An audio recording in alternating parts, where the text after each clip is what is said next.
we are going to have a look at the decline of the Hawthorn Football Club.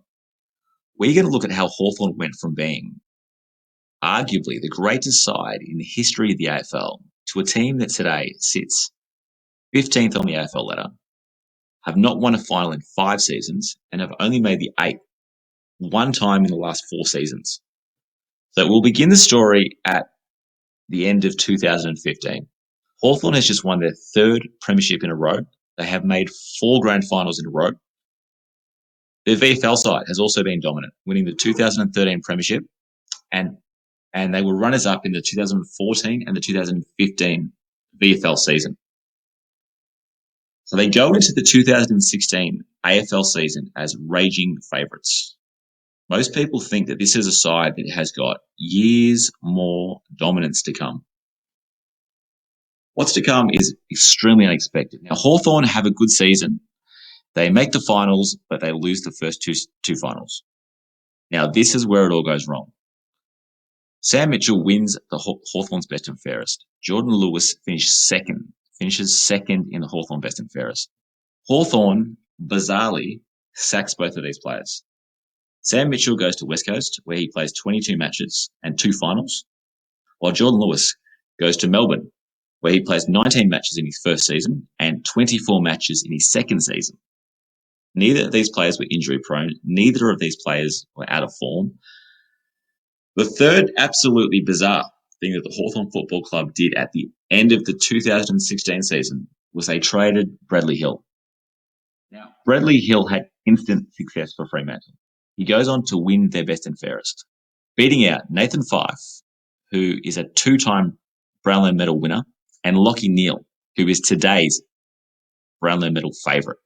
Now, Lachie Neale was a big-time player in 2017. The previous year, Lachie Neale had broken the VFL/AFL disposal record. No player in the history of the VFL/AFL had ever had more disposals than what Lachie Neale did in 2016. So clearly, the 3 players that Hawthorn delisted at the end of 2016 had huge seasons in 2017. Hawthorn did not fare so well, though. Hawthorn misses the 2017 final series. At the end of the 2017 season, they again make a couple of just bizarre delistings, which really, to me, have no explanation, no sensible explanation. They forced Josh Gibson into retirement. Now, Josh Gibson was one of the main reasons for Hawthorn's dominant success. He won the best and fairest in 2013 and 2015. So he won 2 best and fairest in premiership years.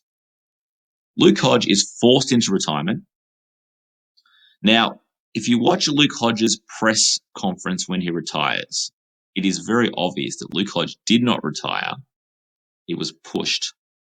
And what Luke Hodge says, he toes the party Hawthorn line that Hawthorn have so many young players who are ready to take the next step. And Hawthorn was going to fast track these young players.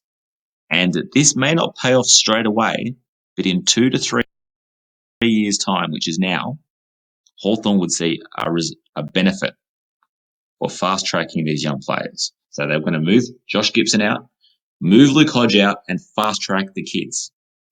Now, Luke Hodge didn't stay retired for long. Brisbane jumped on him. Brisbane signed him up.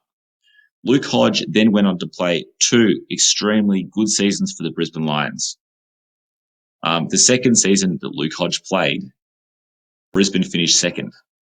So Luke Hodge wasn't good enough to play for Hawthorn, but he was good enough to play for the Brisbane Lions, who finished second. Figure that one out.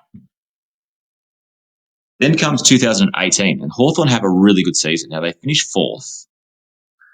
But what for me is very interesting about the 2018 season is they finished 4th without Josh Gibson, Luke Hodge, Sam Mitchell, Jordan Lewis, and Bradley Hill. They finished 4th. Now, to show how close they were in 2018 from another premiership, their percentage was 1% lower than West Coast and 0.3% lower than Collingwood, who were the runners-up. I have no doubt that if Hawthorn had kept their players, had it kept Hodge, had it kept Gibson, had it kept Lewis, had it kept Mitchell, and had it kept Bradley Hill, they easily could have won that 2018 Premiership. I have no doubt that with those players, they were a better team than West Coast, and they were a better team than Collingwood. But instead, they finished fourth, and that is the last time that Hawthorn have made the eight. Now, 2019, they finished ninth. And at the end of the 2019 season, again, they get rid of a four-time Premiership player, Grant Birchall. He goes to the Brisbane Lions. Now, again, the same as Luke Hodge, Grant Birchall has been extremely good for the Brisbane Lions. Now, the Brisbane Lions currently are the flag favourites. So again, let's look at this. Grant Birchall isn't good enough to play for Hawthorn, who were 15th, but he's good enough to play for the flag favourites, the Brisbane Lions. How does that make any sense? And now we come to where we are today. Hawthorn are currently 15th after 14 matches. And when you have a look at their list, all their best players are aging. And then the younger players are all injury prone. Patton, O'Meara, Tom Mitchell, they've all had massive time out of the game. But I think that the big point of this is that Hawthorn, if you analyse what Hawthorn was saying in 2016 when they got rid of Lewis, they got rid of Mitchell, and then a year later when they got rid of Hodge and Gibson, they were going to fast-track kids, and they were going to be better in 2 to 3 years. Now, that's already been and gone. 2019's gone. 2020's gone. Fast-tracking the kids didn't work. And I think that the big thing too is a lot of people think now that they got rid of Lewis and they got rid of Mitchell because they couldn't afford to keep them in under the salary cap. This is not true. Alistair Clarkson said on SEN that the Hawthorn had room to keep Mitchell and Lewis, as you can see here. Hawthorn decided to get rid of them for reasons that, to me, make no sense. In the history of the AFL, no side has ever sacked their first and their second best players in the best and fairest. In the history of the VFL/AFL.